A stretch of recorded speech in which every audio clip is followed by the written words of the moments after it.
Alors, continuons cette série sur la marche par l'Esprit, c'est-à-dire comment marcher d'une manière digne du Seigneur et comment marcher comme le Seigneur sur cette terre. Alors, je vais rapidement résumer ce qu'on a vu jusque-là, pour ceux qui sont peut-être là pour la première fois. J'ai rappelé que l'homme, l'être humain, est formé de trois parties, l'esprit, l'âme et le corps.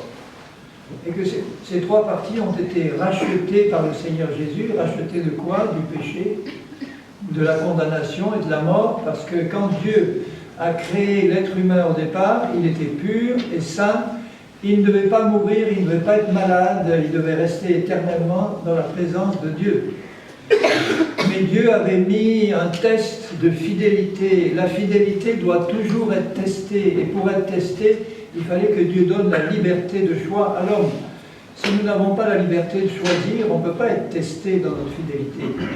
C'est comme un mariage. Si les deux n'ont pas la liberté de se quitter, ils ne peuvent pas se prouver qu'ils sont fidèles. Et avec Dieu, c'est pareil. Si nous aimons Dieu, nous lui restons fidèles, mais nous avons toujours la possibilité de le quitter. On ne le fait pas parce qu'on l'aime, mais le fait d'avoir la possibilité de le quitter donne de la valeur au fait qu'on reste avec lui. Et donc, Adam et Ève ont désobéi, et la mort est rentrée, et avec la mort, le péché est entré, et avec le péché, la mort et toutes ses conséquences, c'est-à-dire tout ce qu'on voit aujourd'hui dans le monde, comme catastrophe, comme cataclysme, comme maladie, comme infirmité, guerre, tout ça n'est pas voulu par Dieu. Certains posent la question, mais si Dieu existe, pourquoi il y a tant de malheurs? Pourquoi ces guerres? Pourquoi ces maladies? Pourquoi ces morts? Ce n'était pas dans la pensée de Dieu. Dieu a laissé l'homme choisir le mal, avec les conséquences qui s'ensuivent. Mais Dieu avait un plan de salut et de rachat pour cette humanité perdue. Il a prévu d'envoyer Jésus-Christ, son Fils bien-aimé, son Fils unique, celui qui fait toute son affection. Il a accepté de descendre, de s'incarner dans un corps humain, semblable au nôtre, mais pas identique au nôtre, parce que notre corps, nous, est souillé par le péché depuis Adam et Ève. Ce péché s'est transmis de génération en génération. Nous n'en sommes pas responsables. Quand nous naissons sur cette terre, on n'est pas responsable de naître dans le péché. Mais on est responsable d'y rester ou d'en sortir. Je crois que le plus grand péché, c'est de refuser le salut que Dieu nous donne en Jésus. En fait, c'est le seul péché qui vraiment nous mène à la mort éternelle. Parce que Dieu est venu pour sauver tous les hommes qu'il accepte, évidemment. La mort est entrée avec le péché, avec toutes les conséquences que nous voyons actuellement, et Dieu est venu nous sauver par Jésus-Christ. Quand Jésus s'est incarné, il s'est incarné sans péché. Il a vécu une vie pure et parfaite, le seul homme qui ait existé après la chute, qui ait pu vivre absolument sans péché, c'est Jésus-Christ. Et à l'âge de 30 ans, il a accepté de s'humilier, de passer par le baptême d'eau et d'esprit, et il a commencé un ministère puissant pendant 3 ans et demi, un ministère où nous le voyons pardonner, guérir, délivrer, faire du bien. Et il n'était pas venu que pour cela, il était venu pour monter sur cette croix, et sur la croix où il a été cloué, il a accepté de prendre dans son corps toute la malédiction qui reposait sur l'humanité entière. La malédiction du péché, la malédiction de la condamnation, la mort même. Il a accepté de l'attirer dans son corps et il l'a entraîné dans sa mort, il a entraîné la malédiction qui reposait sur nous. Car Dieu a tant aimé le monde qu'il a donné son Fils unique pour que quiconque croit en lui ne périsse pas, mais qu'il ait la vie éternelle. Et cette vie éternelle est destinée à prendre l'être humain que nous sommes formés, esprit, âme et corps, l'arracher au domaine de Satan qui le contrôlait jusque-là et le faire entrer dans le royaume de Dieu où il a le salut, la paix, la guérison, la délivrance de tout mal pour ceux qui croient. C'est pas difficile de croire quand vous savez à qui vous avez affaire. Si un homme politique, je ne fais pas de politique, hein, mais si un homme politique fait une promesse, par exemple, on sait que on aura du mal à croire tant qu'on ne connaît pas la valeur de cet homme-là. Si on sait que c'est un homme qui est un homme intègre, qui tient ses promesses et qui les a toujours tenues, et qui le fait savoir, on n'aura pas de mal à le croire. Il peut mal tourner, mais enfin, si on connaît la valeur de quelqu'un, on croit beaucoup plus facilement que si vous savez que vous avez affaire à un menteur. Imaginez par exemple qu'un décret du président de la République sort au journal officiel. Et dans ce décret, il dit, c'est signé, que par mesure exceptionnelle, compte tenu des temps difficiles que nous vivons, le gouvernement français a décidé de donner une prime de Noël spéciale à tout Français majeur, une prime de 5 000 €. Bon, ça viderait un peu plus les caisses de l'État, mais le décret est signé. C'est pas la même chose qu'une promesse donnée par un homme politique avant qu'il passe au pouvoir. C'est un décret qui est paru au journal officiel. Le journal officiel, c'est le journal de la République française. Tout ce qui est écrit là, sa valeur de loi, c'est écrit. On ne peut pas changer ça, à moins de passer un autre écrit contraire. Mais tant que c'est écrit, c'est publié, c'est bon. Et le décret dit, tous les Français majeurs, amenez vos papiers au trésor public le plus proche de chez vous, vous justifiez que vous êtes majeur, vous êtes Français, et vous recevez votre chèque de 5 000 €. Ça fait du bien à quelques-uns. Hein. Mais maintenant, imaginez, et on ne peut pas imaginer un seul citoyen français qui, devant le décret, se dit... bon, j'ai peut-être du mal à croire, mais en fait, c'est écrit. Alors, imaginez ce même citoyen qui arrive devant le trésorier payeur, qui lui dit, monsieur le trésorier payeur, oui, je viens de lire dans le journal officiel qu'on accorde une prime de 5 000 € à tout Français majeur, je suis majeur, mais écoutez, je vais vous faire une demande du fond de mon cœur. Est-ce que vous ne pouvez pas augmenter ma foi ? Est-ce que vous ne pouvez pas me donner un peu plus de foi? Augmentez ma foi, monsieur le trésorier payeur. Qu'est-ce qu'il vous dirait? Vous direz, est-ce que vous vous moquez de moi ou quoi? Vous avez affaire à un décret officiel. N'importe quel citoyen français qui sait lire, il ne se poserait même pas la question de savoir s'il a assez de foi ou pas. C'est écrit, il va trouver les autorités, il monte ses papiers, il repart avec son chèque. Il ne se pose pas la question de savoir s'il a assez de foi ou pas. Pourquoi? Parce qu'il sait qu'il a affaire non pas à une promesse, mais à un décret officiel. C'est signé. Il y a toute la puissance de l'État derrière. Et s'il faut faire fonctionner la planche à billets, on la fera fonctionner et vous aurez vos 5 000 €. Et pourquoi nous, chrétiens, devant cette parole qui est bien plus certaine qu'un journal officiel, pourquoi on a tant de mal à croire à ce que notre Dieu dit là, et c'est écrit, et c'est signé du sang de Jésus-Christ? En fait, c'est très simple d'avoir la foi quand vous savez à qui vous avez affaire. Vous avez affaire au Dieu de l'univers, qui a non seulement fait des promesses, mais qui a mis par écrit des faits accomplis. C'est encore une différence entre une promesse et un fait accompli. Avant la venue de Jésus-Christ,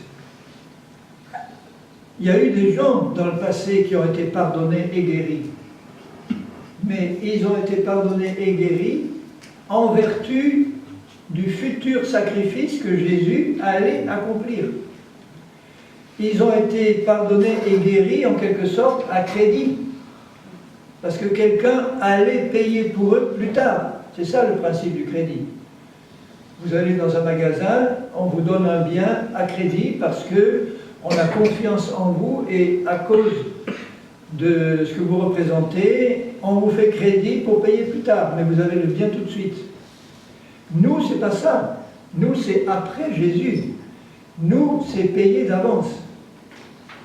C'est encore mieux. De toute façon, on possède le bien, mais c'est payé d'avance. Il y a 2000 ans, Jésus-Christ, en versant son sang à la croix, a payé pour nous le prix de notre culpabilité, le prix que nous avions à payer, c'est-à-dire la condamnation et la mort. Il a payé pour nous, et c'est payé. Vous pouvez aller maintenant au magasin céleste de Dieu, où tout ce qui est là sur les rayons est payé d'avance pour vous. La seule chose qu'il nous reste à faire, c'est le croire, entrer et nous servir avec reconnaissance. C'est aussi simple que ça. Tu ne trouvez pas que c'est simple? C'est nous qui compliquons les choses. Et si nous doutons, c'est finalement qu'on n'a pas confiance dans la qualité de celui qui nous a parlé, ou on n'a pas confiance dans la qualité de ce livre-là, qui s'appelle la Bible, qui est un livre inspiré par Dieu du premier mot au dernier.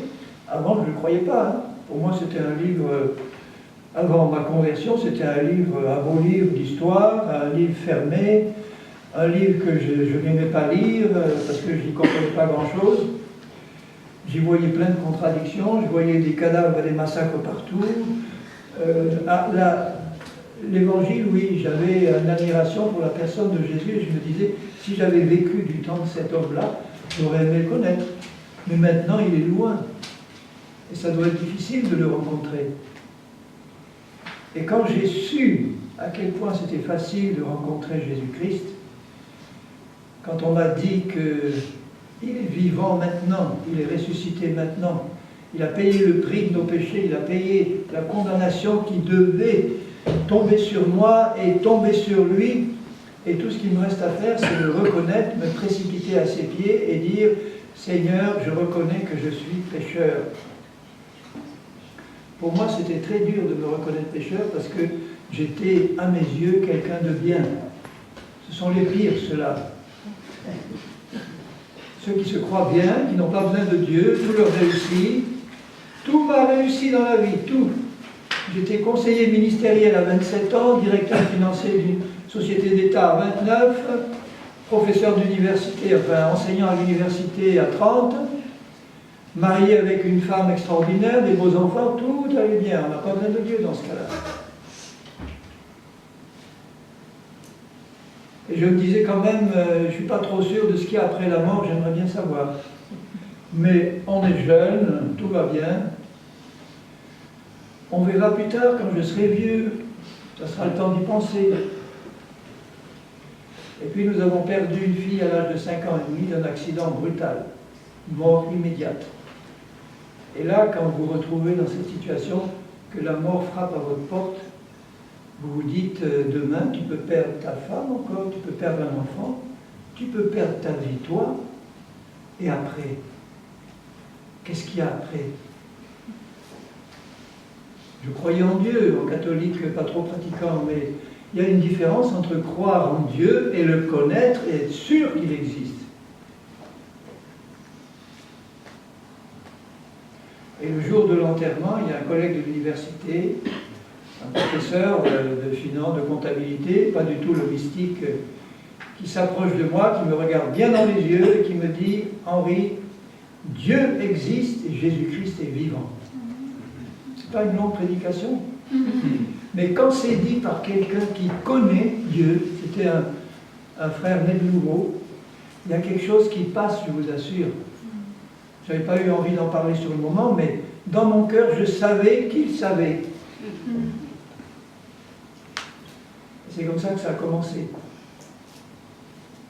Et je n'ai pas été touché par des récits de miracles, de guérison et qu'on m'a présenté à ce moment-là.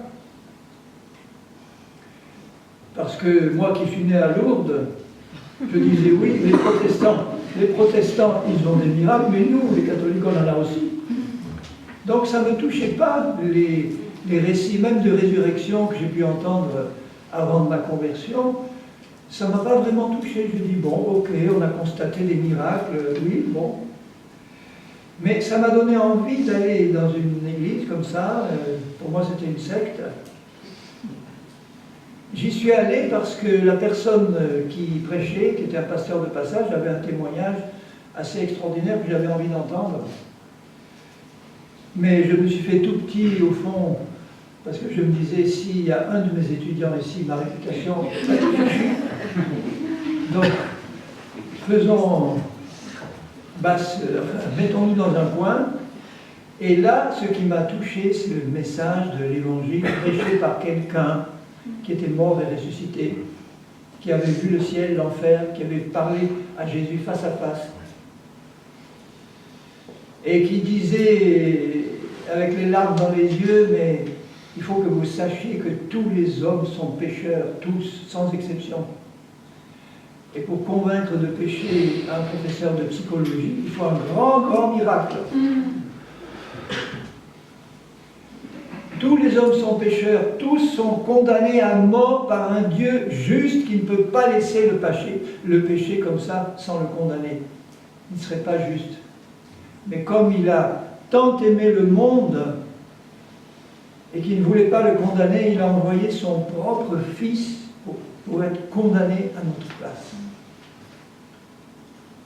Et Jésus, par amour pour nous, a accepté la condamnation à mort, cette souffrance qui nous expliquera un jour combien il a souffert sur cette croix, a porté dans son corps pur le péché de l'humanité pour nous en délivrer parce qu'il nous a aimés d'un amour éternel. Et tous ceux qui croient à ça, à ce message-là, et qui ouvrent leur cœur, eh bien ceux-là reçoivent un plein pardon. Et quand j'ai entendu ce message-là, et qu'à la fin, il a dit, c'était une église pentecôtiste, il a dit, comme un bon pentecôtiste, maintenant, tous ceux qui sont touchés dans leur cœur, levez la main. Il n'a même pas dit, fermez les yeux, baissez la tête. Levez la main, je vais prier pour vous. Et moi, je me suis dit, il n'est pas question que je la lève, parce que je vais me faire repérer. Mais j'ai écouté la prière. Et dans mon cœur, j'ai été touché. Et quand il a dit, Seigneur, tu vois, tous ceux qui ouvrent leur cœur maintenant, qui se reconnaissent pécheurs, qui demandent pardon, qui reconnaissent leur péché, et qui reconnaissent que Jésus a payé pour eux, eh bien que ton sang lave, efface leur péché, et fais d'eux des nouvelles créatures. Et là, je n'ai pas levé la main, mais j'ai ouvert mon cœur, malgré mon orgueil, vous voyez, j'ai ouvert mon cœur, et j'ai ressenti pour la première fois de ma vie une paix et une joie rentrer là au fond, qui ne m'a plus jamais quitté. Ça s'est fait ce jour-là. Et pendant 1 an, j'avais fait du grec jusqu'au bac chez les jésuites, j'ai commencé à dévorer la Bible. Ah voilà comment on voit que quelqu'un est né de nouveau. Il commence à dévorer la Bible et il a un amour ardent pour Jésus qu'il n'avait pas avant. C'était mon cas. Alors je n'ai pas voulu retourner dans cette secte, mais j'ai pris ma Bible et j'ai étudié, j'ai lu. Et la première chose qui m'a frappé aux yeux, c'était le baptême. Je savais qu'en grec, baptizo, ça veut dire plonger, immerger. Et mon baptême catholique, auquel je m'accrochais, commençait à pâlir parce que je voyais bien qu'il n'avait pas été fait comme Jésus le demandait. Jésus demandait de plonger dans l'eau entièrement ceux qui, dans leur cœur, avaient été touchés par le message de l'Évangile. Et la Bible nous explique pourquoi, parce que ce fait d'être plongé représente une mort, un enterrement. On enterre un mort, on ferme la terre dessus. Là, on enterre quelqu'un qui vient de mourir à son passé, l'eau se referme dessus, et évidemment, elle ressort immédiatement pour représenter sa résurrection en Christ. Et pendant 1 an, j'ai résisté au baptême, parce que je comprenais qu'il n'avait pas été fait, mon baptême, comme il était indiqué dans la Bible. Au bout d'1 an, j'ai capitulé. J'ai fini par dire, Seigneur, ok. Je suis allé retourner dans cette église. En fait, c'est une toute jeune fille qui, quand j'y suis retourné 1 an après, je ne me rappelle plus à cette occasion, à quelle occasion, une jeune fille de, je ne sais pas, 15-16 ans, qui me connaissait, mais elle s'est précipitée vers moi et elle m'a dit avec culot, elle m'a dit « Henri, tu es baptisé, toi ?» Et vous savez de quel baptême elle parlait? Et là, je n'ai pas pu dire oui comme avant, j'ai dit non. Et immédiatement, le Saint-Esprit m'a dit, règle ça tout de suite. Je suis allé trouver le pasteur.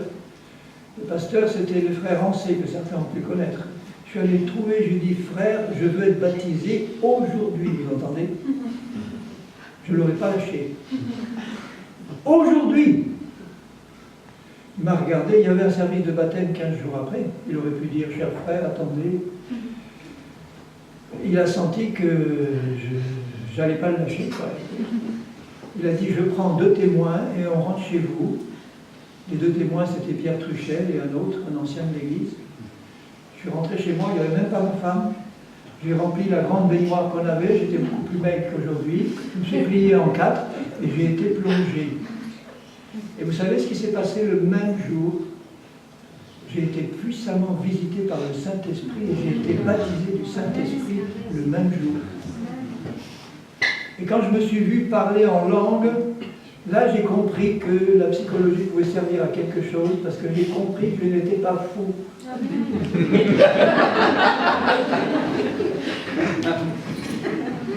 J'étais parfaitement normal. Et que ça correspondait à ce qui était écrit. Et donc pendant 1 an, j'étais né de nouveau, mais je n'avais aucune puissance. Je n'ai rien fait pour le Seigneur pendant 1 an, sinon lire la Bible.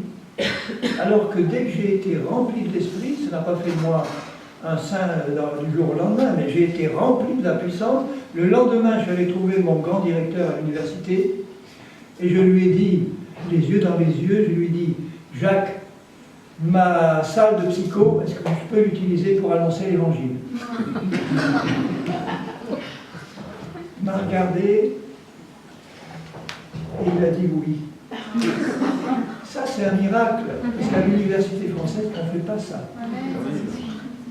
Vous voyez la puissance de conviction. Vous recevrez une puissance et vous serez mes témoins. Il m'a dit, je te demande de ne pas déranger l'ordre public, mais je n'ai pas pu m'empêcher de le déranger, c'est pas possible. Les gens de l'université, les professeurs, les élèves, les gens de Grenoble venaient à l'église, évidemment, on ne faisait rien faire, et c'est plus sage, je crois. J'étais tout jeune, baptisé. Mais à l'université, je faisais ce que je voulais. Je prêchais le peu que je savais, j'imposais les mains aux malades. À l'église, on a commencé à me faire chanter, enfin, diriger les chants 1 ou 2 ans après. Pour vous dire que ce qui est écrit, quand on le croit, ça se réalise. Donc il y en a peut-être ici qui viennent pour la première fois, comme moi, ce jour-là, qui entendaient pour la première fois ce message. Mais ne partez pas d'ici, on va prier à la fin, ne partez pas d'ici sans ouvrir vos cœurs à la grâce de Jésus, sans lui donner vos cœurs, sans lui dire « moi aussi je veux connaître cette vie abondante-là. Je veux connaître le pardon de mes péchés. Je veux, après ma mort, rentrer directement au ciel. » J'ai eu l'occasion de prêcher une fois à l'église paroissiale de Lourdes, l'évangile de Jésus-Christ. Et devant tous ces catholiques-là, c'était pour l'enterrement de ma mère qui est partie avec le Seigneur, mais toute la famille voulait faire une cérémonie catholique. Au début de ma conversion, j'aurais dit, il n'en est pas question, on n'entre pas là-dedans, et moi je n'y vais pas. Et j'ai prié, le Seigneur m'a dit, si tu y vas, tu vas parler au prêtre, et tu vas lui demander de parler et de prêcher l'évangile. Il a accepté. Et il y avait toute la famille, on a une famille très connue à Lourdes, des centaines de catholiques qui étaient là, et j'ai prêché sur la croix, j'ai prêché les brigands, les 2 brigands qui étaient là. Et je leur ai dit à ces chers catholiques, je leur ai dit, mais voyez à combien c'est facile d'entrer au ciel, direct, sans passer par le purgatoire et ces étapes-là. Jésus a dit aux brigands qui étaient là, qui étaient dignes d'être crucifiés, ils méritaient d'être crucifiés, c'était un brigand, sans doute un meurtrier, un voleur, et qui se tourne humblement vers Jésus en lui disant « Seigneur, souviens-toi de moi quand tu viendras dans ton règne. » Et la réponse de Jésus est merveilleuse. « Ce soir même, tu seras au paradis avec moi. » Et j'en ai vu pleurer, à la fin il me demandait une Bible, et ma sœur catholique disait, mais lui il est protestant, mais on devrait tous être comme lui. Je dis, mais non, je ne suis pas protestant, je suis chrétien. Bonne réponse. Que le Seigneur soit béni. Ce soir, on va parler d'un autre aspect. Alors je rappelle, je ne comptais pas parler de tout ça, mais je sais qu'il y a un plan de Dieu là-dedans. Amen. Amen. Merci Seigneur, tu nous guides par ton esprit et tu travailles nos cœurs et le mien en premier. Nous sommes rachetés à la croix. Jésus nous a rachetés esprit, âme et corps. La définition de l'esprit que j'ai donnée, c'est une personne intérieure qui est notre être véritable. Si vous pouviez voir votre esprit, vous verriez une personne complète avec une tête, des yeux, des oreilles, des bras, des jambes.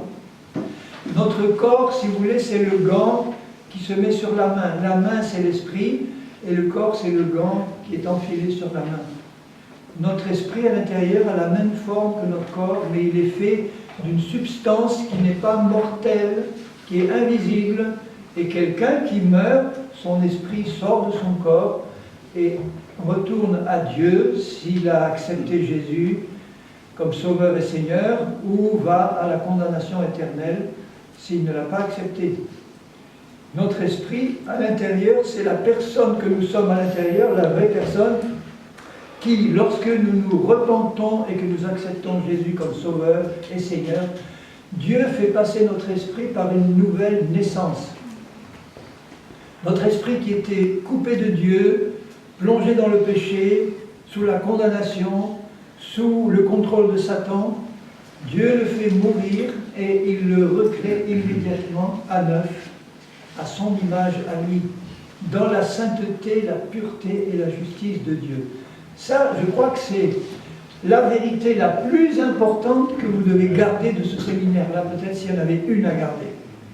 Que nous sommes recréés à l'intérieur en tant que nouvelle personne, exactement à l'image de Jésus-Christ, pur, saint et juste, comme lui. Sauf que lui est Dieu et nous sommes des créations. Et on est unis à lui, pur et saint. Et nous devons accepter cette nouvelle identité, nous identifier à ce que Jésus dit que nous sommes par la foi, dire Seigneur, je ne le vois pas encore, cet homme nouveau, cette femme nouvelle qui est dedans, mais puisque tu le dis, et puisque c'est écrit dans ce document-là, je le crois. Je crois que je suis celui que tu dis. Et là, vous commencez à voir la porte s'ouvrir pour voir la réalité intérieure commencer à sortir immédiatement. Ensuite, le Seigneur nous demande, au niveau de notre âme, de la renouveler et de la purifier. Notre âme, c'est la définition des psychologues, c'est-à-dire c'est votre être intérieur conscient, dont vous êtes conscient. Vous savez que vous avez un être intérieur qui pense, qui réfléchit, qui a des sentiments, qui a une volonté. Ça, c'est l'âme humaine. Et notre âme, quand nous nous convertissons, n'est pas transformée. Elle ne passe pas par une nouvelle naissance comme notre esprit. Elle a encore hérité de tout le passé, de péché, de tous les faux raisonnements et de tous les mensonges. Notre âme est impure quand nous arrivons au Seigneur. Et tout le travail qu'il nous demande de faire maintenant, c'est de renouveler, de reconditionner, de transformer cette âme avec lui, à l'aide de sa parole et de son esprit. Comme notre âme est peuplée de mensonges et de faux raisonnements, l'outil essentiel dont le Seigneur se sert pour renouveler nos raisonnements et nos pensées, c'est cette parole-là, c'est le Nouveau Testament, ce sont les épîtres qui nous sont données pour nourrir notre âme et nous permettre de discerner tous les mensonges qu'on pouvait encore garder et les remplacer par cette vérité que Dieu nous révèle dans cette parole. Parce que Jésus a dit, si vous voulez vraiment être mes disciples, vous connaîtrez ma parole, vous la garderez, vous connaîtrez la vérité, parce que sa parole c'est la vérité, et cette vérité vous libérera, vous affranchira de tous les mensonges qui peuvent encore vous tenir, parce que chaque fois qu'un mensonge nous tient, nous chrétiens, c'est Satan qui nous tient par ce mensonge, parce que c'est lui le menteur et le père du mensonge, et il veut instiller, il veut transmettre dans l'Église de Jésus-Christ un maximum de mensonges, de fausses doctrines, de choses qui ne sont pas vraies, parce qu'il sait qu'à partir du moment où les chrétiens reçoivent ces mensonges et les considèrent comme vrais, lui, il a une porte ouverte là, dans l'Église de Jésus-Christ ou dans notre vie personnelle. C'est pour ça qu'il est tellement important d'étudier cette parole, de prier, de travailler à notre communion fraternelle entre frères et sœurs, pour nous exhorter mutuellement à discerner ce qui n'est pas bon, pas dans un esprit de condamnation et de jugement, mais pour nous aider à nous dire mutuellement, voilà mon frère, je vois là quelque chose qui doit être changé dans ta vie. On le dit avec amour, on le dit dans le but d'aider son frère ou sa sœur à progresser. S'il a le cœur bien disposé, il va se mettre devant Dieu en disant, Seigneur, montre-moi si ce qu'on m'a dit est vrai, parce que si c'est vrai, je veux changer. Et le Saint-Esprit et la parole vont lui montrer, il va accepter la vérité, et il y a un mensonge de moins qui reste, un mensonge de plus qui part. Et ça, c'est un travail qui commence dès le début et qui va s'arrêter à notre mort ou au retour du Seigneur, qui est très proche.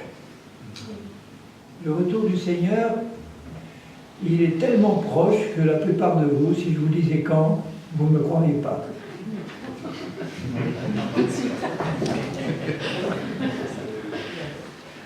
En fait, on ne sait ni le jour ni l'heure. Mais je sais dans mon cœur que c'est imminent. Je travaille en association avec un pasteur de Nice. Il vient de vivre une expérience intéressante, enfin à tous les niveaux, pour vous montrer la souveraineté de Dieu et comment il agit. C'est un frère fidèle, un frère qui est un pasteur vraiment avec qui je m'entends très bien. Il y a 3 ans, il a eu un cancer.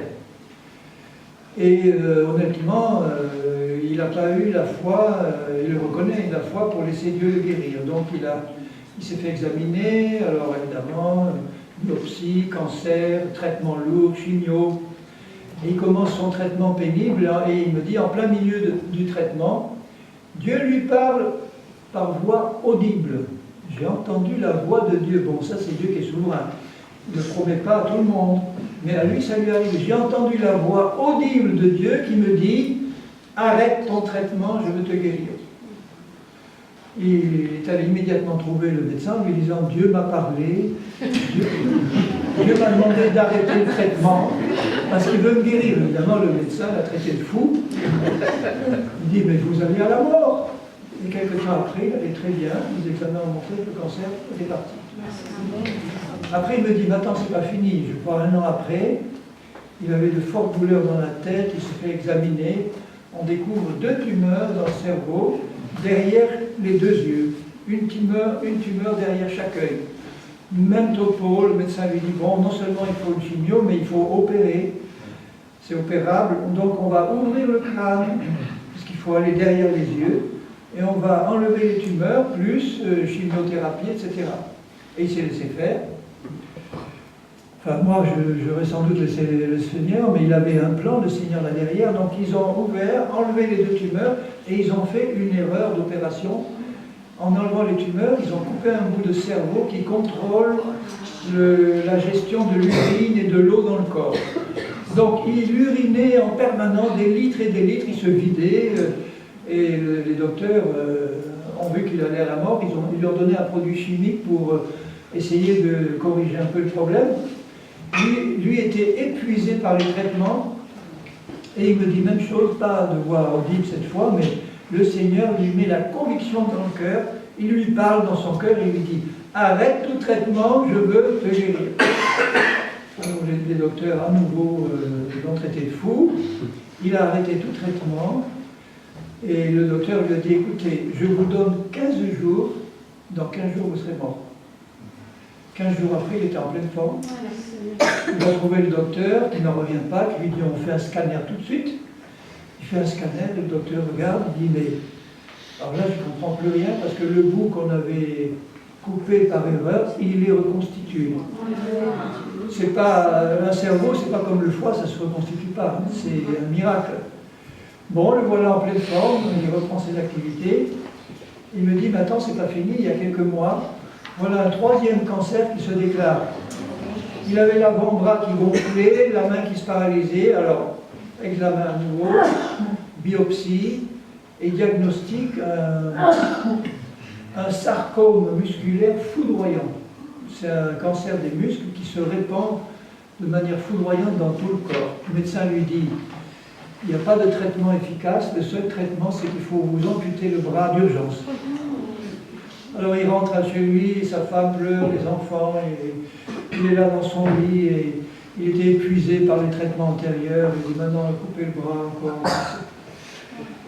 Et il sent la mort venir, et il dit à sa famille qui était là, bon, je sens que c'est la fin. Il me dit, je me sens sortir de mon corps, et puis revenir. Quelques minutes après, il se sent ressortir, et il revient. Et là, il dit à sa famille, bon, si une troisième fois ça m'arrive, c'est peut-être la dernière, que Dieu vous bénisse. Et il sort de son corps. Alors ça se passe il y a quelques semaines, ou mois, enfin c'est tout récent. Il sort de son corps, et cette fois, il se voit monter au ciel. Il me dit, je vois des murailles jaunes apparaître au lointain. En s'approchant, il a vu que c'était de l'or. Il entend des musiques célestes. Il entre dans le ciel.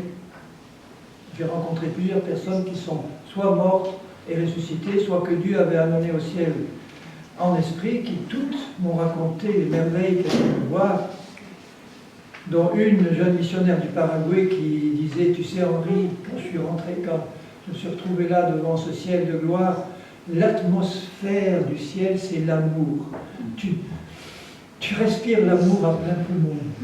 Il est entré, il m'a dit la première chose que j'ai vue, c'est une immense table, toute prête, chargée de mets. Il m'a décrit même les mets, je vous les passe, enfin bon, il me dit, mais j'ai vu au bout de la table le Seigneur Jésus, debout, qui lui dit, tu redescends, dire à mon église que c'est pour très bientôt que le repas est prêt.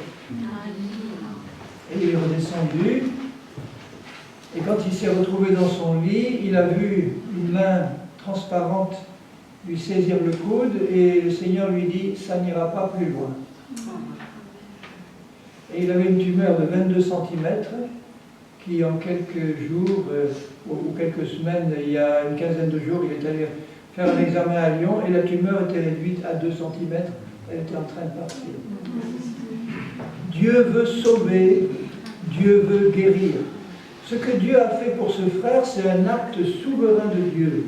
Il n'a pas promis de le faire pour tout le monde, mais ce qu'il a promis de faire pour tout le monde, c'est de guérir les malades, de sauver les perdus, de pardonner ceux qui demandent pardon, parce qu'il y en a un qui a payé à notre place. Et ce soir, donc, je vais parler de la marche par l'esprit au niveau du corps, parce que la guérison fait partie de la marche par l'esprit. Ça vous étonne peut-être, mais oui, si on veut marcher comme Jésus sur la terre, il faut marcher guéri et en bonne santé. Jésus n'a pas connu de maladie, et Jésus a guéri tous les malades qui se présentaient devant lui, sans une seule exception. Je peux vous citer quelques exemples dans un des évangiles, par exemple dans celui de Matthieu, le premier. Dès que Jésus commence son ministère,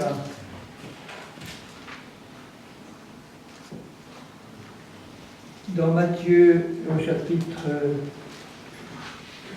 4,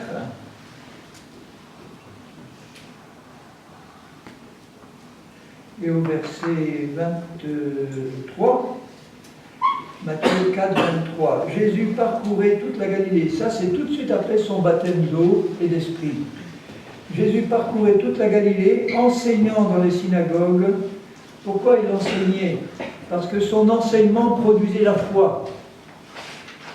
La foi vient de ce qu'on entend de la parole de Dieu. Enseignant, prêchant la bonne nouvelle du royaume. Qu'est-ce que c'est la bonne nouvelle du royaume? Il ne prêchait pas la croix, il prêchait la bonne nouvelle du royaume. Ça veut dire qu'il nous disait aux gens, il y a un royaume qui existe, il y a un roi qui existe, ce roi c'est le Dieu d'Israël, et ce Dieu d'Israël veut manifester sa volonté au milieu de son peuple d'abord, et sa volonté c'est de vous sauver, c'est de vous bénir, c'est de vous guérir. Et guérissant toute maladie et toute infirmité parmi le peuple. Et sa renommée se répandit. Évidemment, ça allait vite. Imaginez, depuis 400 ans, on attendait, depuis Malachie, il n'y avait plus de prophète qui était venu. Et là, on se dit dans tout Israël, il y a un grand prophète qui est venu. Dieu a visité à nouveau son peuple. Il prêche d'une manière merveilleuse. Jamais aucun homme n'a parlé comme lui. Mais alors, il guérit aussi tous les malades et tous les infirmes. Et je suis sûr qu'au début, ceux qui entendaient ça disaient « Oh, ben, c'est pas possible, on n'a jamais vu ça. » Mais viens voir. Viens à une des réunions où il parle. Bon, les incrédules allaient voir. Ils voyaient les malades s'approcher, ils étaient tous guéris. Et dans leur cœur, qu'est-ce qui se passait? Ils se disaient, bon, ben moi, à la prochaine réunion, je m'approche aussi. Hein. Je veux aussi que ce soit pour moi. Et ils les guérissaient tous. Pourquoi ils les guérissaient tous? D'abord parce qu'il dit à l'occasion de la guérison d'un paralytique qui lui était amené, il voit le paralytique sur son lit et il lui dit « Mon enfant, tes péchés sont pardonnés », alors que l'autre n'avait rien demandé. Il était venu pour être guéri. Et Jésus lui dit « Tes péchés sont pardonnés ». Du coup, les pharisiens, les religieux qui étaient là, se sont dans leur cœur révoltés en disant « Mais c'est pas normal, il n'y a que Dieu qui peut pardonner les péchés. » Et cet homme-là, et Jésus, connaissant leur pensée, leur dit « Afin que vous sachiez que sur la terre, le Fils de l'homme a le pouvoir de pardonner les péchés, prends ton lit, lève-toi et rentre dans ta maison. » Ça veut dire que les guérisons étaient données pour prouver qu'il avait la puissance de pardonner les péchés. Et que Dieu était en train de visiter son peuple pour pardonner et guérir. Le frère dont je vous parlais, qui était mort et ressuscité, disait dans son témoignage que le Seigneur Jésus, qu'il avait rencontré au ciel, avait fait apparaître un livre dans sa main. Ce livre, c'est le même que celui que je tiens là. Et il lui avait dit, retourne sur la terre, dire aux hommes que je veux les sauver et que je veux les guérir. Un peu plus loin, au chapitre 9, au verset 35, Jésus parcourait toutes les villes et les villages, enseignant, toujours pareil, enseignant, prêchant la bonne nouvelle du royaume et guérissant toute maladie et toute infirmité. C'était ça aussi la bonne nouvelle. Je suis venu pour pardonner, pour guérir tous ceux qui sont sous l'oppression du malin depuis le péché originel. Je suis venu pour les délivrer parce que je les aime. Et le même Jésus est au milieu de nous, là, ce soir. Il n'a pas changé. Le message est toujours le même. Il y a un roi qui existe.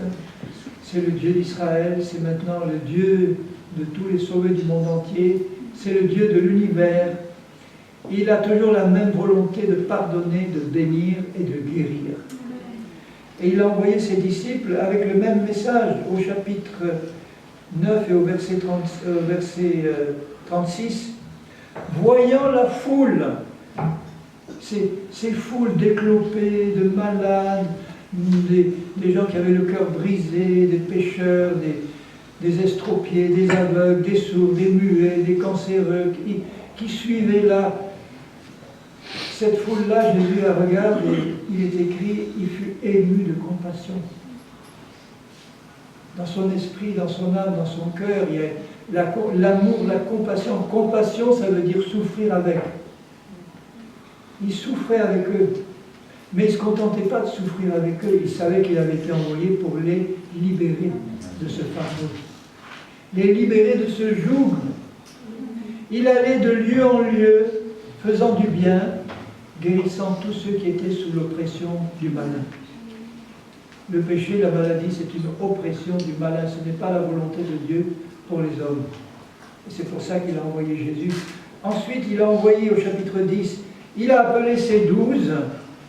Et la première chose qu'il fait, c'est qu'il leur donne le pouvoir de chasser les esprits impurs, les démons, en son nom, et de guérir toute maladie et toute infirmité. Donc au début, il y en avait un, qui guérissaient tout le monde. Ensuite, il y en a eu 12, ça fait 13. Ensuite, il y en avait un qui les suivait pas, mais qui guérissait quand même et qui chassait les démons. Ça fait 14. Ensuite, il en a envoyé 70 autres, parce que la tâche était tellement grande, il y avait tellement de besoins. Ça fait 84, qui au début prêchaient le royaume et guérissaient toute maladie, toute infirmité. Et ensuite, ça ne suffisait pas non plus. Ensuite, avant de partir et avant de monter, après avoir accompli le sacrifice sur la croix et être ressuscité, alors moi je pourrais lire, mais je lis encore, tenez, au chapitre 15 et au verset 30, toujours de Matthieu. Alors s'approcha de lui une grande foule, et il précise qu'il y avait là-dedans 5000 hommes, sans compter les femmes et les enfants. Ça fait peut-être 20 000 personnes. Imaginez, sur les bords du lac de Tibériade, 20 000 personnes qui suivent Jésus et qui sont là à l'écouter. Et à l'époque, ou même maintenant, une foule de 20 000 personnes, vous avez au moins 10 ou 15 000 malades. Et à l'époque, on était moins bien soignés que maintenant. Mettons 10 000 malades dans ces 20 000. Mettons 5 000 malades parmi ces 20 000, ce qui est peu. Eh bien, étant monté au verset 30, alors s'approcha de lui une grande foule, ayant avec elle des boiteux, des aveugles, des muets, des estropiés, beaucoup d'autres malades, des milliers. On les mit à ses pieds et il les guérit. Et ça ne traînait pas. Une parole, un geste, un mot, sois guéri, ouvre les yeux, parle, enfin bon, chasser un démon, pars, prends ton lit, lève-toi. 10 000 malades ou 5 000 guéris, et en sorte que la foule était dans l'admiration de voir que les muets parlaient, que les estropiés étaient guéris, que les boiteux marchaient, que les aveugles voyaient. Et elle glorifiait le Dieu d'Israël. Aujourd'hui, dans certaines dénominations, on enseigne aux malades qu'elles doivent glorifier Dieu en restant malades et en le glorifiant par leur maladie, en restant fidèles dans leur maladie. Bon, c'est sûr qu'il vaut mieux être fidèle à Dieu dans sa maladie que se révolter contre lui, mais la bonne façon de glorifier le Dieu d'Israël, c'est de le laisser nous guérir comme il le veut.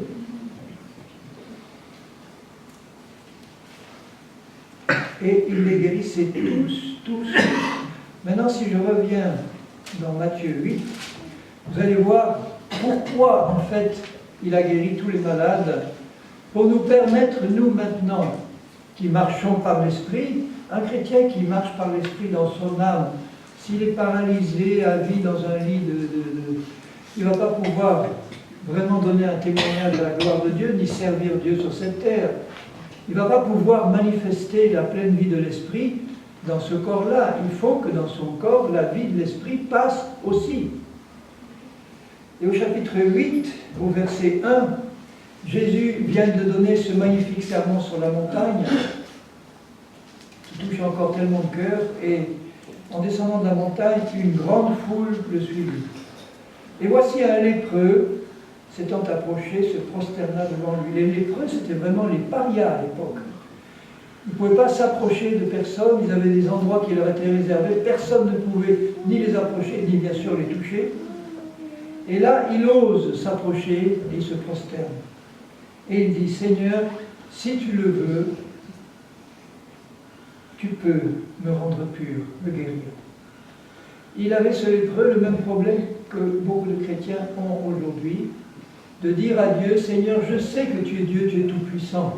Bien sûr que tu peux guérir tous les malades, mais je ne suis pas sûr que tu veuilles le faire pour moi. Je ne suis pas sûr que tu veuilles me guérir. Je sais que tu peux. Même un athée complet qui ne croit pas en Dieu, si on lui dit, si jamais il y avait un Dieu tout-puissant, est-ce que tu croirais qu'il pourrait guérir les malades? Bien sûr. Il dirait oui, évidemment. Je ne crois pas, mais s'il y avait un Dieu, il pourrait. Il avait donc une théologie, ce lépreux, qui avait besoin d'être perfectionné. Il avait besoin de savoir que Jésus voulait le guérir. Et Jésus corrige tout de suite sa fausse théologie. Il étend sa main, il le touche. Imaginez ce qui a pu se passer dans le cœur de ce lépreux pour la première fois de sa vie de lépreux, un bien portant le touche avec amour. Rien que ça a dû le faire fondre. Et en plus, ce qu'il entend là maintenant, je le veux, sois purifié. Vous voyez ce que je vous disais hier, il ne prie pas pour les malades, il prononce une parole de guérison. Sois purifié. Et il nous demande de la prononcer en son nom. Nous disons, au nom de Jésus, sois purifié. Et aussitôt, il fut purifié de sa lèpre. Ensuite, il y a le récit du militaire à Capernaum, le centenier qui... Les militaires, je sais que ceux pour lesquels il est plus facile d'avoir la foi, c'est les militaires, les policiers et les gendarmes. Il y a des militaires et des gendarmes ici. Pourquoi? Parce qu'ils savent ce que c'est que l'autorité et la discipline. Ce capitaine-là dit, moi, j'ai des soldats, je dis à l'un, va, il va. Il sait qu'il va être obéi. Imaginez un capitaine qui dit un ordre à un soldat, le soldat ne bouge pas.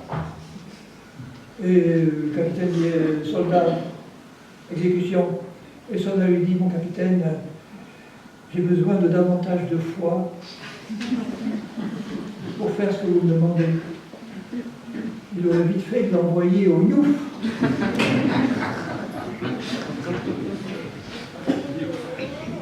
J'ai parlé, tu obéis. C'est écrit, c'est bon, on devrait voir la réaction vis-à-vis de la parole. C'est écrit, c'est bon, ça me suffit. Dieu a parlé. Et ce militaire-là lui dit, Seigneur, tu vois, moi qui suis soumis à mes supérieurs, je sais faire appliquer la discipline, la parole, on m'obéit. Maintenant, je sais que toi, il te suffit d'une parole, et encore à distance, pour que mon serviteur soit guéri. Et là, Jésus est dans l'admiration. Même en Israël, chez mon peuple, je n'ai pas trouvé une aussi grande foi. Va, qu'il te soit fait selon ta foi, selon ce que tu as cru. Et à l'heure même, le serviteur fut guéri à distance. Le serviteur n'avait pas la foi. Hein. Il se doutait de rien. Peut-être qu'il avait prévu qu'il allait intercéder pour lui, mais c'est la foi de quelqu'un d'autre. Donc on peut prier ce soir pour des gens qui ne sont pas là. Si vous avez des demandes à faire à la fin pour des gens qui ne sont pas là et qui sont malades, on va faire comme le centenier, demander qu'à distance Dieu les guérisse. Et il va le faire. Il n'a pas changé. Jésus se rendit ensuite au verset 14 à la maison de Pierre, qui pour certains serait le premier pape, mais il avait une belle-mère, vous voyez. Donc il vit la belle-mère couchée, ayant la fièvre. Il toucha sa main, dans un autre évangile, dit, il menaça la fièvre. Comme si la fièvre avait des oreilles. Il menace la fièvre, il la touche, et la fièvre s'en va. Ah Seigneur, comme je désire ardemment faire tes œuvres, et que ce soit toujours comme ça, dans mon ministère, dans l'Église. J'ai vu des miracles instantanés, mais l'essentiel, c'est qu'il y ait une guérison. Donc si ce n'est pas instantané, il nous demande de rester ferme dans la certitude que ça va se faire, parce que Dieu est fidèle à sa parole. Elle se leva et le servit, parce que tant qu'elle était couchée là, inutile avec sa fièvre, elle ne pouvait pas servir Jésus. Elle a été guérie, elle le sert. Le soir, verset 16, on amena auprès de Jésus plusieurs démoniaques. Aujourd'hui, on dirait des cas psychiatriques. Hein. Il chassa les esprits par sa parole. Le texte grec dit par la parole. Une parole. Dehors. Va-t'en. Ça suffit, hein. En général, plus on fait de longues prières, plus elles sont incrédules.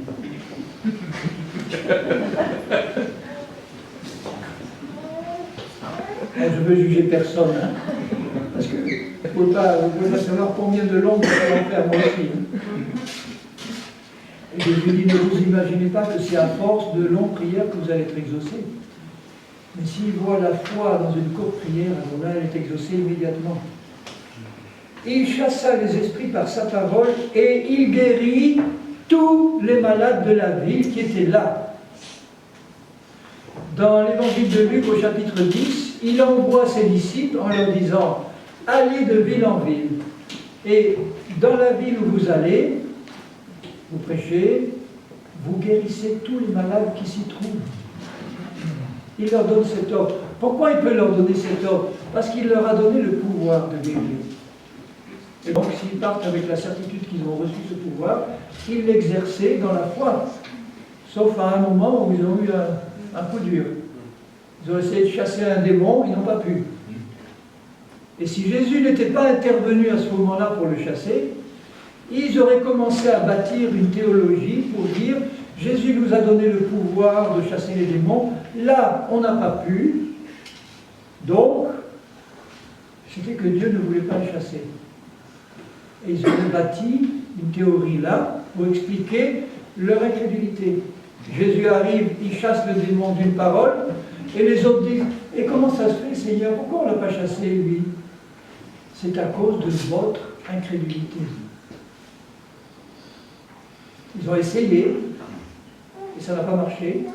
Et ils ont essayé, et ça n'a pas pu se marcher, il ne faut pas essayer. Et Jésus leur dit, c'est à cause de votre incrédulité. Et quand Jésus rencontre l'incrédulité de ses disciples, c'est là qu'il sort un peu de ses gonds. Quand il leur dit à un moment donné, race incrédule et perverse, jusqu'à quand je vous supportais, jusqu'à quand serai-je avec vous? Merci Seigneur, tu nous as supportés et tu es resté avec nous. Mais il s'étonnait que des païens, comme la femme syrophénicienne ou le centurion romain, aient plus de foi en lui que les membres de son propre peuple d'Israël qu'il était venu sauver en priorité. Et il guérit tous les malades. Alors écoutez bien, pourquoi il les a tous guéris? Toujours. Afin que s'accomplisse ce qui avait été annoncé par le prophète Ésaïe 600 ans avant. Il y a un prophète qui s'était levé, qui avait dit, un jour viendra quelqu'un, et le prophète avait dit, il a pris nos infirmités, il s'est chargé de nos maladies. 600 ans avant, le prophète disait, quelqu'un va venir se charger de nos infirmités et de nos maladies, mais pas seulement, de nos péchés, de nos iniquités, avec leurs conséquences. Vous vous rappelez, si vous avez lu l'Ancien Testament, que dans Deutéronome 28, il y a la liste de toutes les malédictions qui vont s'abattre sur ceux qui n'obéissent pas à la parole de Dieu. Dans Deutéronome 28, vous avez 15 versets où vous avez une liste de bénédictions pour ceux qui obéissent, et vous en avez 55 ensuite où il y avait une liste de malédictions pour ceux qui désobéissent. Et parmi toutes ces malédictions, il y avait toutes sortes de malédictions possibles et imaginables, toute une liste de maladies, d'infirmités, soit psychiques, soit physiques. Et en plus, il finit en disant « Et toutes les maladies qui ne sont pas décrites dans cette liste s'abattront sur vous. »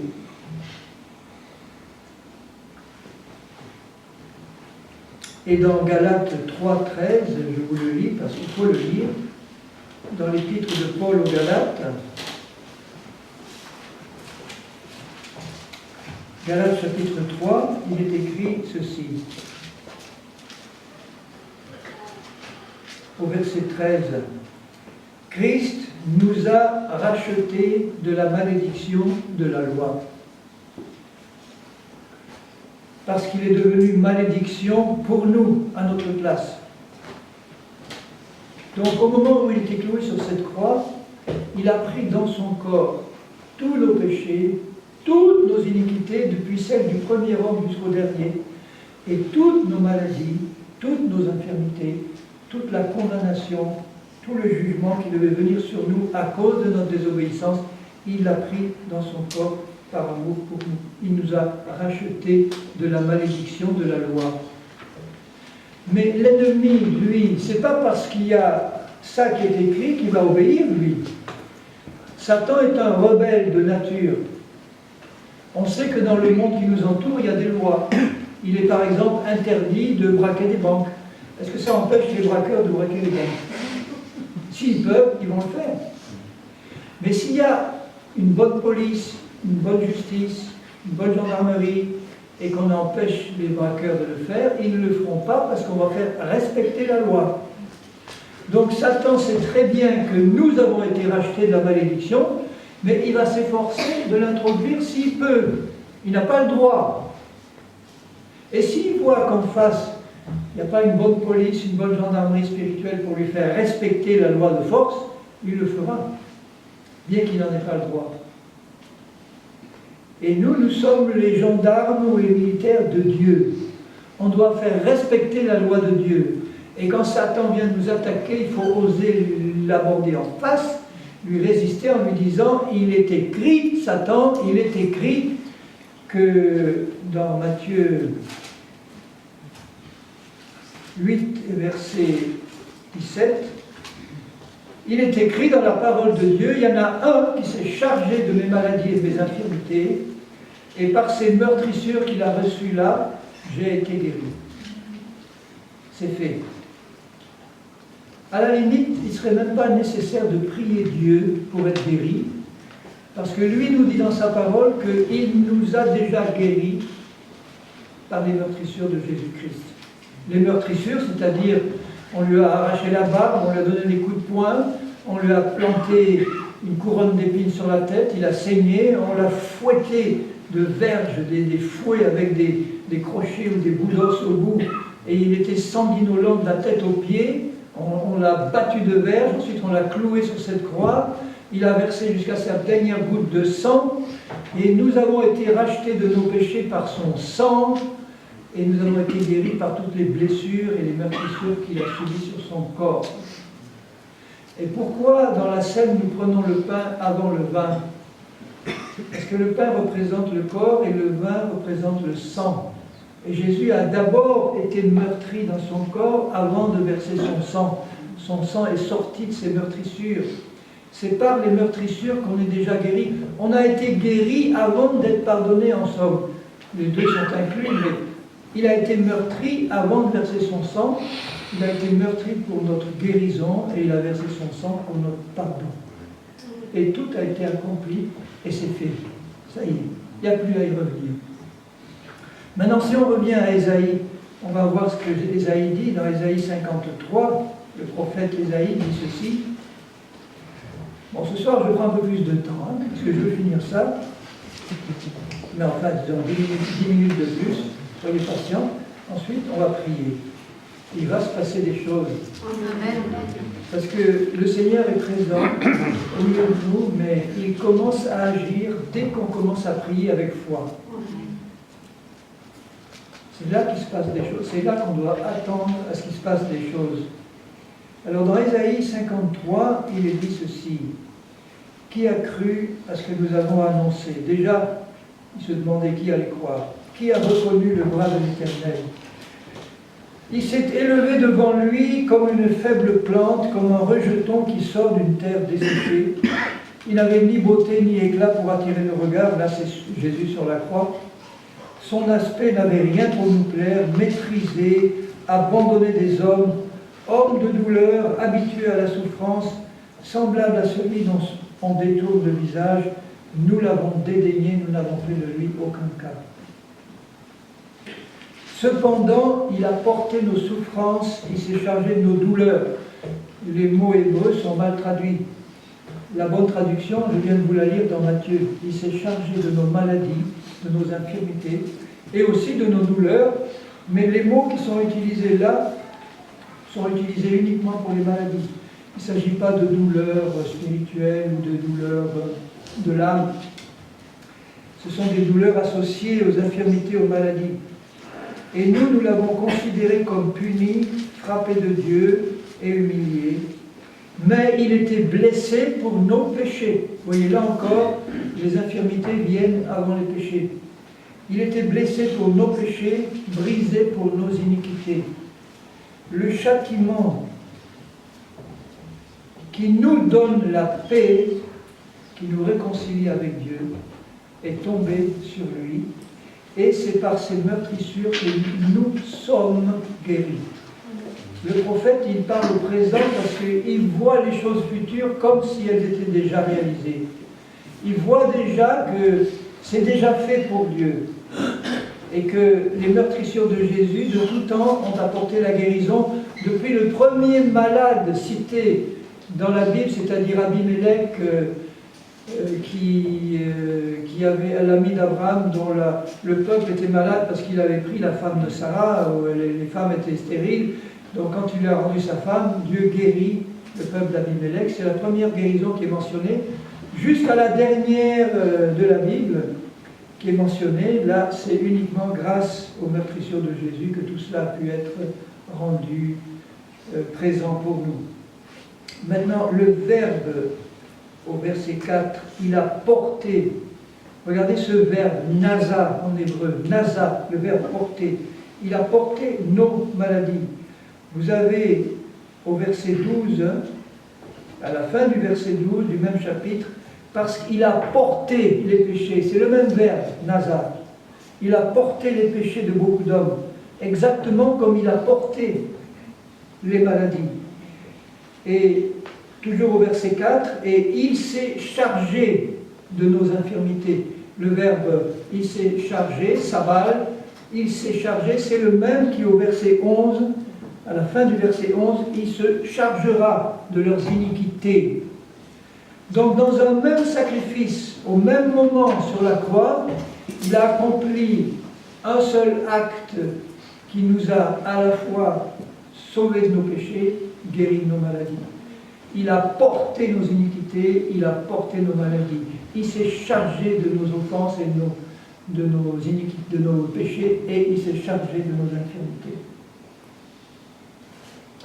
Et enfin, le dernier verset que je vais citer, c'est dans la première épître de Pierre, au chapitre 2, et au verset 24, où Pierre, qui avait assisté à la crucifixion, et qui exhorte les chrétiens à supporter des mauvais traitements comme une grâce de Dieu. Ça, c'est un des aspects que je développe beaucoup quand j'ai plus de temps pour parler de la marche par l'Esprit, c'est qu'il nous apprend à supporter des mauvais traitements injustes comme une grâce de Dieu. Ça, c'est vraiment une promotion spirituelle quand on peut comprendre ça, que tout traitement injuste est une grâce de Dieu. Et Dieu sait qu'un nouveau converti ne peut pas supporter ça. Il attend qu'on soit un peu mûr pour nous faire comprendre que maintenant tu es appelé à supporter des traitements injustes et c'est un cadeau, une grâce que je te fais pour participer aux souffrances de Christ. Dans le monde, l'injustice, c'est la pire des choses. Les gens du monde peuvent tout supporter sauf l'injustice. À travail égal, salaire égal. Tu travailles comme moi, tu es payé le double. Ah non, ça, on fait une grève. Alors que dans le royaume de Dieu, le signe de maturité spirituelle auquel on est appelé, c'est que maintenant que tu connais, que tu as été rendu capable par Dieu, par ta nouvelle naissance, Dieu t'appelle à supporter avec joie et reconnaissance des traitements injustes, alors que tu n'as rien fait de mal.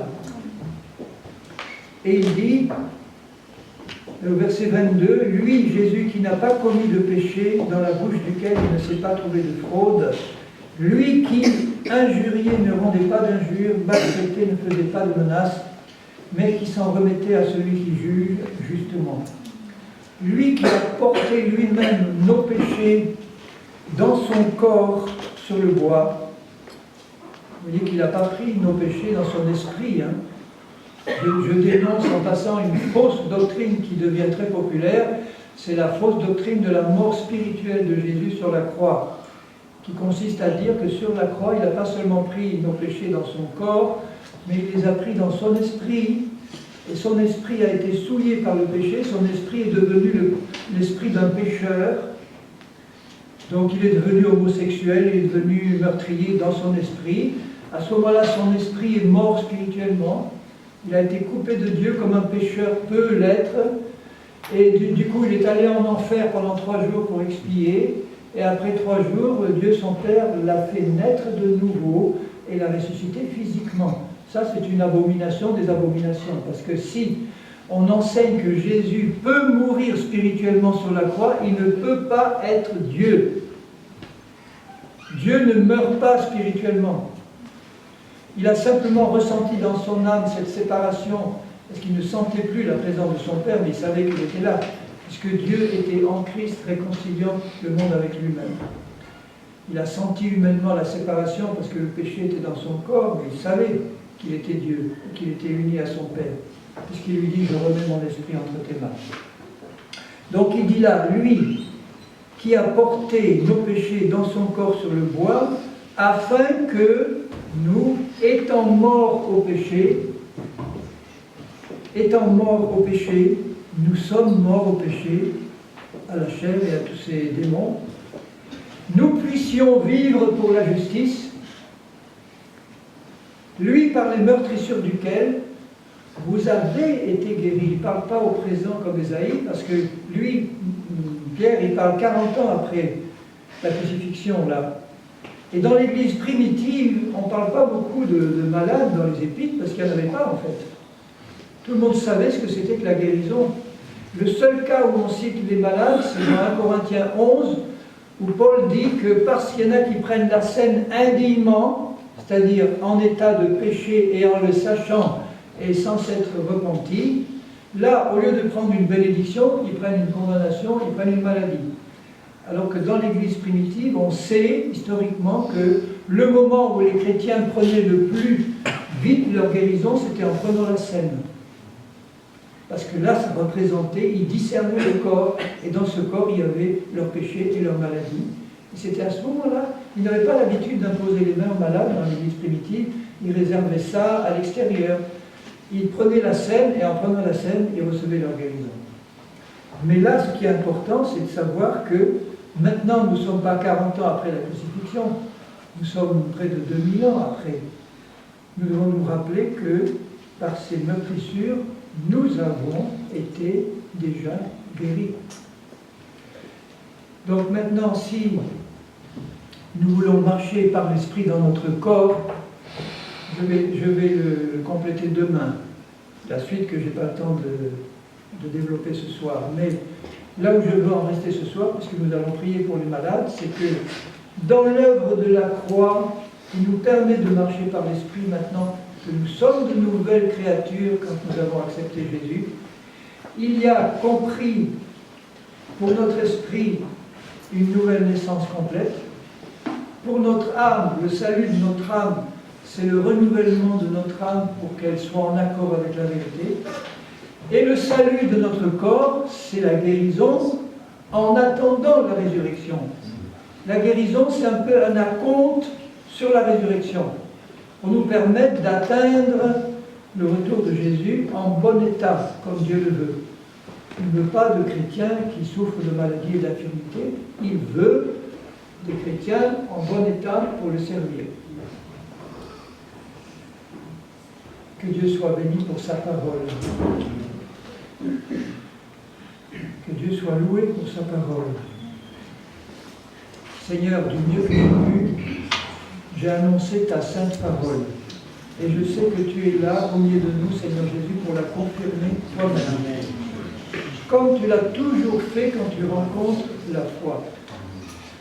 Souvent je prie collectivement pour les guérisons. Mais ce soir, j'avais à cœur d'appliquer ce que Jésus dit dans Marc 16, et je vous le lis pour terminer avant de prier. Dans Marc 16, le Seigneur dit ceci, au verset 15, « Allez dans le monde entier, prêcher la bonne nouvelle à toute la création. Celui qui croira et qui sera baptisé sera sauvé. Celui qui ne croira pas sera condamné, sera damné, en fait. Voici les miracles qui accompagneront ceux qui auront cru. Ils n'accompagneront pas tout le monde, ils accompagneront ceux qui auront cru. Et on est ici pourquoi? Le premier miracle, c'est qu'ils chasseront les démons en mon nom. Ils parleront de nouvelles langues en mon nom. Donc vous voyez que tous ceux qui croient doivent parler de nouvelles langues. Amen. Ils saisiront des serpents, ça veut dire que si tu te fais piquer par un serpent, eh ça ne fera aucun mal. S'ils boivent quelques breuvages mortels, il ne leur fera point de mal, encore un miracle. Et le dernier miracle qu'il signale, ils imposeront les mains en mon nom aux malades, et les malades seront guéris. La phrase est simple, hein, je la relis, ils imposeront en mon nom les mains aux malades, et les malades seront guéris. Voilà ce qui est écrit dans le journal officiel de Dieu. Amen. Ils imposeront en mon nom les mains aux malades, les malades seront guéris. Qu'on soit guéris, il envoie le futur, ils seront guéris. Ce n'est pas une promesse de guérison instantanée, c'est une promesse de guérison. Si elle est instantanée, gloire à Dieu. Mais l'essentiel, c'est de savoir que Dieu veut respecter sa parole. Il s'est obligé lui-même de respecter sa parole. Et quand nous ne croyons pas, c'est comme s'il nous donne rendez-vous quelque part. Il y va, et nous, on n'y va pas parce qu'on dit « Oh, il n'y sera pas ». Mais lui, il y est. Et si nous y allons au rendez-vous, il est fidèle et il confirmera sa parole. Il veille sur sa parole pour la confirmer dans la vie de ceux qui croient. Donc je vais vous proposer ceci maintenant. Nous allons... Tiens, je serais peut-être bien que les musiciens viennent chanter quelques doux cantiques quand nous allons prier ensemble, parce que ça nous rappellera les musiques célestes.